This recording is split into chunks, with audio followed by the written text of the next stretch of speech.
자, 하나님께서는 이스라엘 백성들의 이 속성을 너무나 잘 알고 있습니다. 아마 지금은 여호와를 왕으로 삼지만은 언젠가는 이들이 여호와를 배신하고 열국을 쫓아서 열국에 있는 사람들처럼 그 사람을 왕으로 세우고자 하는 이런 일이 일어날 것에 대한 것을 미리 알고 있어요. 저는 이 말씀을 보면서 아니나 다를까 사사기가 지나고 뭡니까 저 사무엘상에 들어가면서 바로 이 이야기가 일어납니다. 하나님께서는 벌써 400년 후에 350년 400년 후에 일어날 이스라엘 역사를 다 보고 있는 거예요.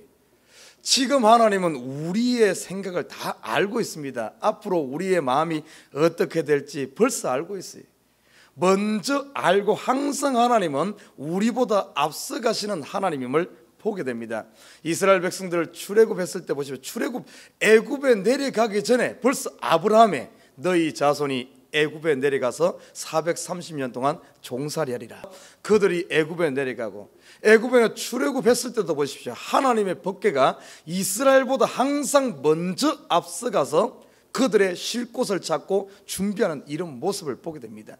오늘 이 말씀도 똑같아요. 미리 앞서가시는 하나님, 우리보다 항상 앞서가시는 하나님, 이 하나님, 이 말은 다른 말로 표현한다면 우리의 기도도 하나님 앞서가듯이 우리의 기도도 하나님과 먼저 보내야 될 줄 믿습니다.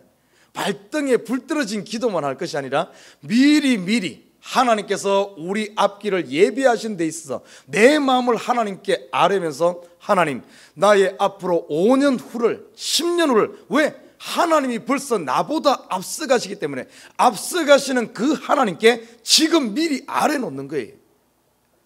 누군가 보면 우리가 보면 그러잖아요. 아버지가 어디 여행을 간다. 우리 한국으로 치면은 서울을 간다. 그러면 서울 갈 때 자녀가 뭐라 그러는 거야? 아버지 서울 가면은 뭐 좀 사다 주세요. 그러면 아버지가 벌써 서울 가기 전부터 자녀가 구한 것을 기억하고 가는 거예요. 그래서 서울에 가서 일을 보다가도 자녀가 이야기한 것을 가지고 거기 가서 사오듯이 하나님께서 앞서가실 때 벌써 우리는 기도로 하나님 앞에 아뢰놓는 것 너무나 중요합니다. 그래서 기도는 좀 어떻게 보면 처음에는 우리가 기도하는데 이런 눈이 열리지 않아요. 항상 발등에 불 떨어지고 일 생기면 기도하는데 우리가 기도를 꾸준히 하다 보면은 이제는 하나님을 알고 하나님을 속성을 알고 하나님이 우리보다 앞선다는 걸 안다면 이제는 기도 자체가 기도의 지경이 넓어져야 됩니다. 제일 먼저 우리 삶 가운데 넓어져야 될 지경이 뭔가 하면 기도의 지경이 넓어져야 돼. 기도의 지경이 넓어진 만큼 우리의 마음의 생각의 폭이 넓어집니다. 왜냐하면 내가 기도를 저만큼 해놨으면 내 마음도 그만큼 넓어지는 거예요. 그러나 기도는 반드시 응답되기 때문에 기도의 영향만큼 우리의 삶의 영향도 넓어집니다. 우리의 지경을 좀 넓혀야 돼요. 평생을 신앙생활하고 평생을 살면서도 자기 자신을 벗어나지 못하고 항상 그 속에 갇혀 산다 생각해 보십시오. 얼마나 불쌍합니까? 하나님께서 우리에게 주신 건 전부를 다 주었어요. 모든 것을 누릴 수 있는 하나님의 세계를 누릴 수 있는 이 땅의 세계뿐만 아니라 영의 세계까지 누릴 수 있는 천상의 세계까지 누릴 수 있는 이런 어마어마한 넓이로 우리에게 복을 주셨는데 하나님께서 주신 복에 대해서 요만큼만 가지고 이것이 뭔가 하면은 자기의 마음을 벗어나지 못하게 돼요. 자기를 내려놓지 못하기 때문에 그 속에 갇혀서 이 복들을 다 놓친다 생각해 보십시오. 얼마나 어리석습니까? 우리의 마음을 넓히고 생각을 넓히고 지경을 넓히는 것은 어디로부터 출발하는가 하면 기도입니다. 기도. 그래서 이제는 기도하는데 여러분 이렇게 기도하십시오. 지금까지는 내 속에 갇혀 있었습니까? 이것을 넓히는 데는 처음에 어떤가 하면 가족부터 좀 기도해. 가족을 놓고 기도하고 그리고 저를 위해서 기도해 주십시오. 목사를 놓고 기도하는 마음이 열린다면 목사를 품을 수 있는 여러분 마음이 열리는 순간 우리 성도들 다 품을 줄 믿습니다. 목사를 품을 수 있어야 돼. 제가 여러분 속에 있고 여러분이 내 속에 이게 하나가 통해야 됩니다. 성도들이 그 속에 마음을 열었는데 그 속에 목사가 없다 생각해 보십시오. 말씀 들을 때 목사를 가슴에 품고 말씀 듣는 사람과 목사를 가슴에 없이 그냥 외부에서 설교를 외부에서 하는 소리로 듣는 사람과 천지 차이입니다. 내가 누군가를 위해 기도했을 때 그 사람 얼굴 쳐다봐요. 한 번도 기도하지 않은 사람 얼굴 쳐다보는 것과 내가 중심으로 기도하며 그를 위해 눈물을 흘리며 기도한 사람 한 번 얼굴을 쳐다봐요. 그 사람의 얼굴이 다르게 보입니다. 어제하고 오늘 달라요. 제가 어제 신방을 가지고 그 이야기를 했어요. 우리 성도들 처음 왔을 때 얼굴과 2년 3년 지난 후에 얼굴이 다르다. 내 그 이야기를 했어요. 모르겠어요. 제 눈에 착각일 수도 있지만은 처음에 본 얼굴보다 2, 3년 지난 성도들의 얼굴은 얼굴에서 광이 나고 얼마나 사랑스럽고, 분명히 2년 3년 지나면은 머리카락도 흰머리가 더 늘었을 거고 주름살도 늘었을 거고 더 늙어야 되는데 늙은 것이 아니라 오히려 더 젊어지고 더 광이 나. 왜 그럴까? 이 교회 치료하면 마음의 안정을 얻고 신앙이 자라서 정말 그럴 수도 있지만은, 아니면은 제가 그를 기도함으로 말미암아 그가 내 속에 있기 때문에, 누리의 사람이기 때문에, 한 형제 자매요 한 가족이기 때문에 새롭게 보이는, 어쩌면 그 사람은 그대로 있는데 내 눈이 바뀌었는지도 몰라. 아니면 정말로 바뀌었는지. 아무튼 성도들 한 명 한 명이 다 얼굴이 환해. 다 너무나 사랑스럽고 너무나 좋아요. 그게 어디서부터 출발할까? 기도가 아닌가 싶어요. 기도가 아닌가. 기도하는 사람은 다 소중하게 보이는 줄 믿습니다. 여러분, 이 교회 성도들 놓고 다 기도해봐요. 여러분 직장에 가서 비록 사장님이 힘들다 할지라도 그를 놓고 기도해봐요. 지금까지는 그 얼굴 보기도 싫었지만 내가 그를 위해서 기도하고 하나님 앞에 내 마음에 품었다면 아마 다르게 보일 겁니다. 세상이 다르게 보여요. 세상이. 이 세상을 놓고도, 좀 지역사회를 놓고도 기도하고 우리의 기도의 폭을 넓혀요. 이 세상이 전부 다르게 보입니다. 하나하나가 하나님의 작품이요 하나님의 얼굴을 볼 수 있는 거예요.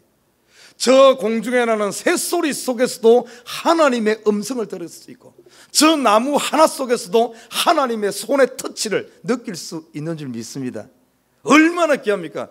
이런 것을 보면서 살아야 돼요. 이런 것을. 그래서 우리의 지경을 넓혀야 됩니다. 이것이 어디로부터 출발하는가 하면 기도예요. 왜? 하나님은 우리보다 앞서가시는 하나님이기 때문에.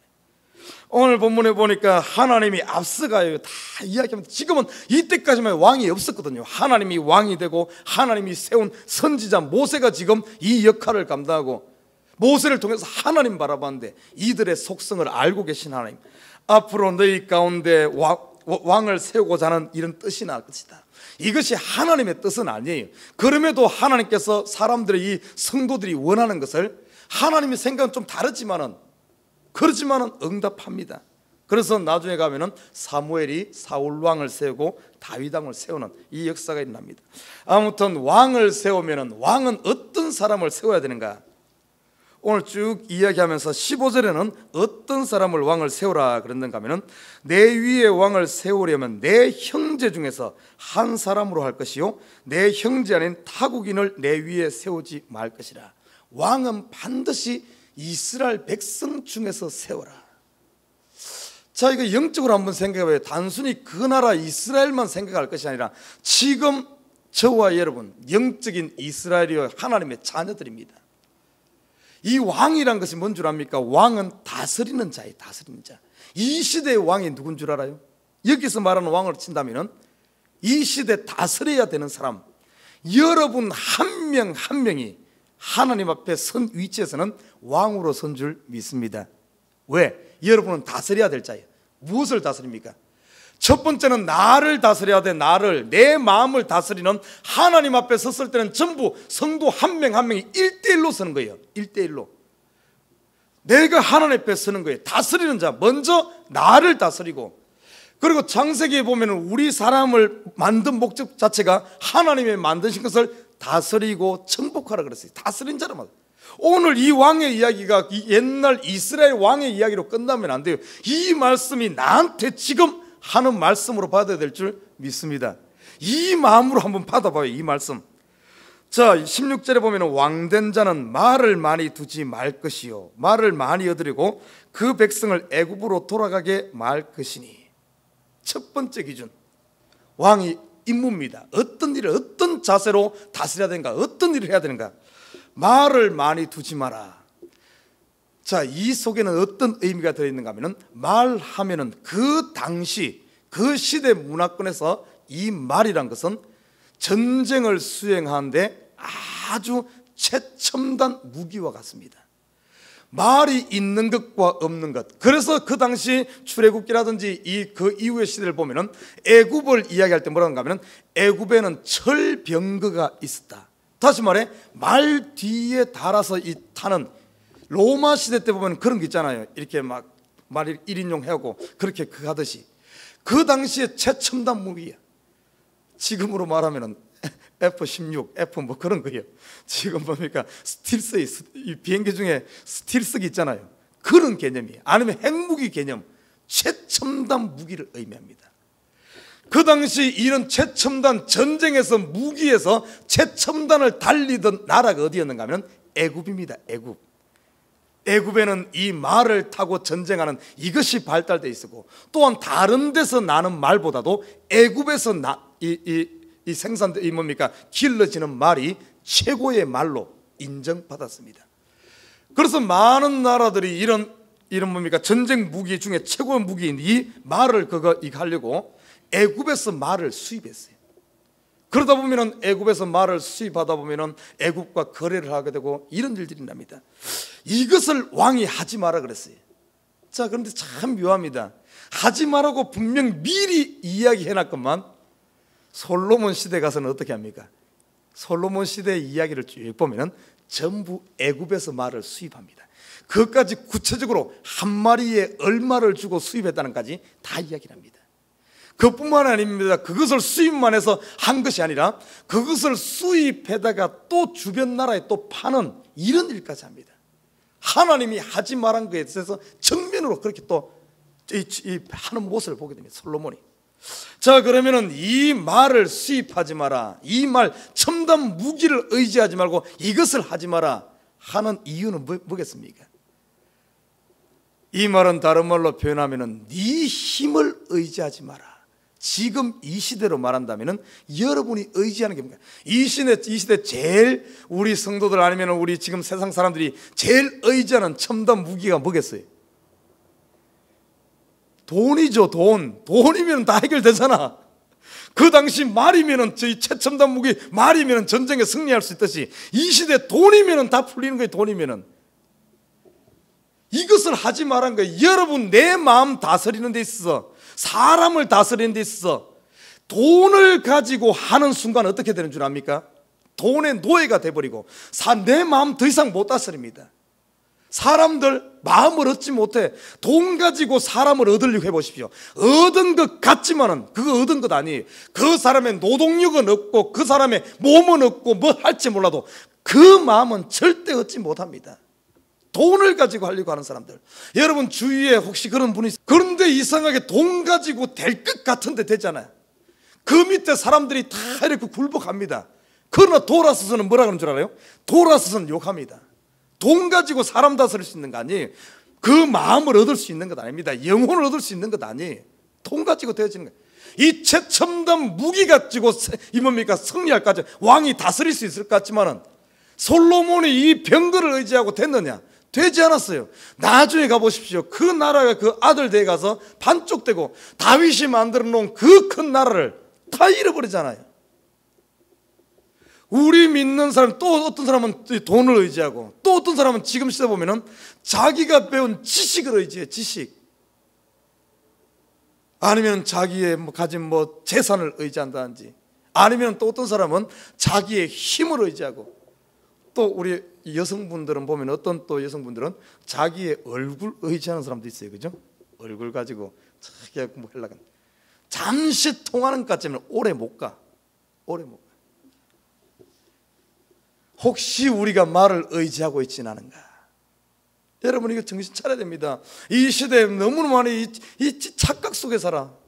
솔로몬이 말 많이 수입해서 하면은 나라가 부강할 것 같지만은 부강한 것 같은데 그게 아니에요. 점점 약해. 솔로몬 후대로 뭡니까? 나중으로 갈수록 옆에 있는 나라들, 다윗이 다 정복해서 조공바치게 해놨던 그 나라들이 하나씩 전부 반발하면 일어나요. 솔로몬이 엄청난 병거를 가지고 있음에도 불구하고 되질 않는 겁니다. 한번 터지기 시작하니까 여기 터지고 저기 터지고 전부 반발이 일어나는 거예요. 막을 수가 없어요. 한번 터지기 시작하면은. 나는 우리 에버그린 식구들이 이 말을 의지하지 마시길 주님으로 부탁드립니다. 말을 의지하지 말고 내 힘을 의지하지 말고, 왕은 누구를 의지해야 되는 줄 알아요? 하나님을 의지해야 돼. 하나님이 내 마음 다스려 줘야지. 하나님 아닌 다른 것에다 하려고 하면 내 마음 다스려지지 않아요. 내 주위에 있는 사람들, 내 자녀들, 내 남편 될 것 같지만은 되지 않아요. 어리석은 것 같지만은 하나님을 의지하고 하나님을 왕으로 삼고 주님께만 전적으로 의지할 때 내 마음에 평강이 찾아오고 내 주위에 평강이 찾아오고 사람들의 영혼을 낚는, 마음을 낚는, 사람 낚는 어부가 되는 줄 믿습니다.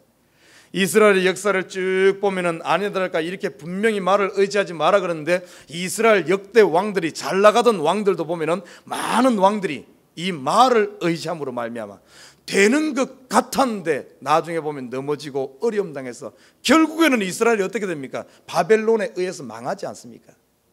그들이 말이 없어서 망했습니까? 아니에요. 많은 말들을 수입하고 했음에도 불구하고 그걸 의지했기 때문에 그래. 또 두 번째 나오죠. 아내를 많이 두어서 그 마음이 미혹되지 말 것이며. 아내를 많이 두지 마라.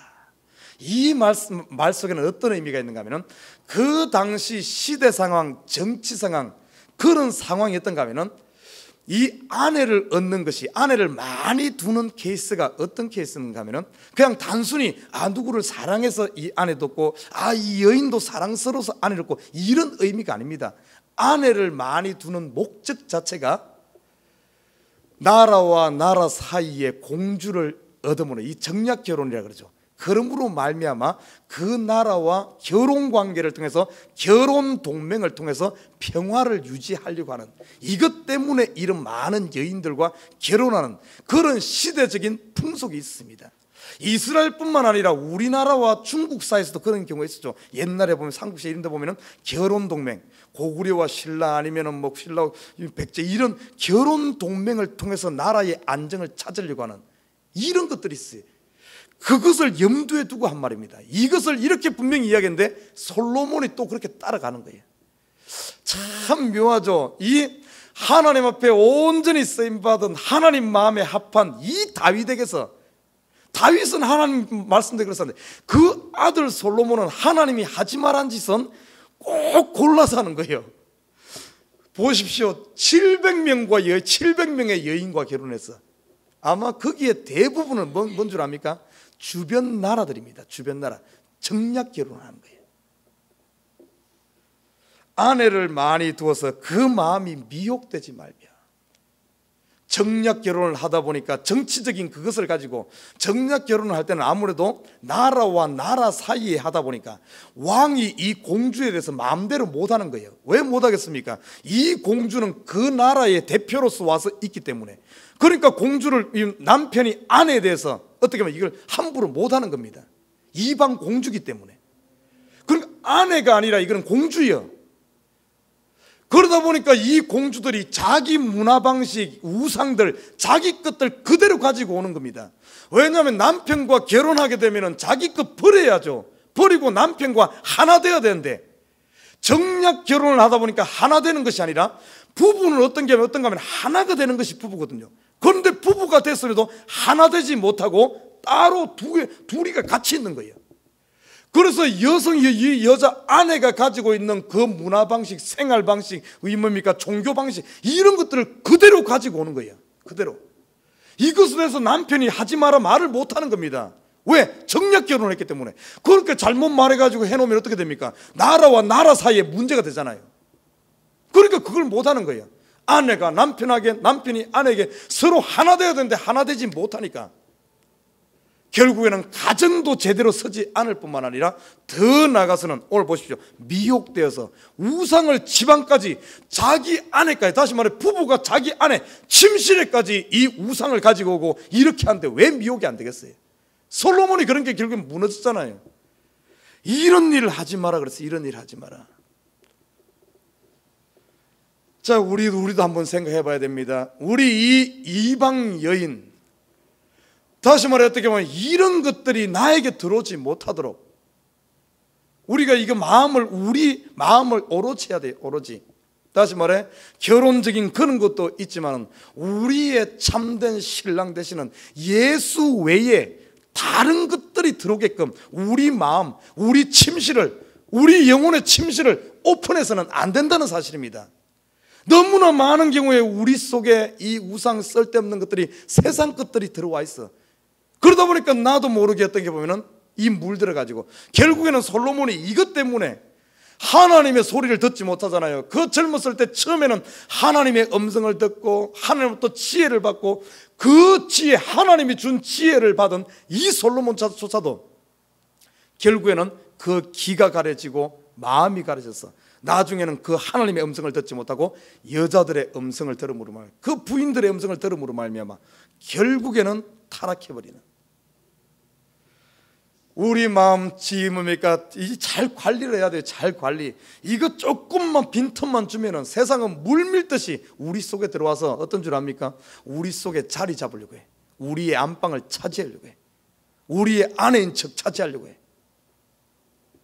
저와 여러분, 오늘 이 말씀 기억하면서 이런 것에 우리의 신랑은 예수밖에 없어요. 신앙에 쓰는 정결해야 됩니다. 가정에 쓰는 정결해야 돼요. 남편과 아내는 하나 1대1이 돼야지 1대3이 된다든지 이러면 안 돼요. 우리 신앙에 있어 딱 여호와 하나님만이, 이게 독단적인 게 아니에요.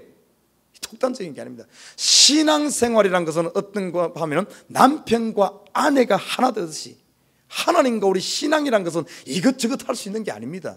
이 땅에서도 한 남자가 여러 여자 두면은 그것을 인정하지 않잖아요. 신앙도 똑같아요. 신앙은 그만큼 물이 깊숙이 들어오는 것이요, 더 나아가 우리 영혼을 이 땅에 잠시 있다 없어지는 것이 끝나는 것이 아니라 남편과 아내가 하나 돼서 같이 살듯이 신앙은 우리의 그런 영혼 깊숙이 들어오는 것이기 때문에 이렇게 저렇게 해서는 안 돼요. 정신 바짝 차려서 예수 신랑만이 참된 나의 신랑을 믿고 다른 것이 내 마음에 들어오지 못하도록 파수꾼을 세우시길 주님의 이름으로 부탁드립니다. 세 번째 봐요.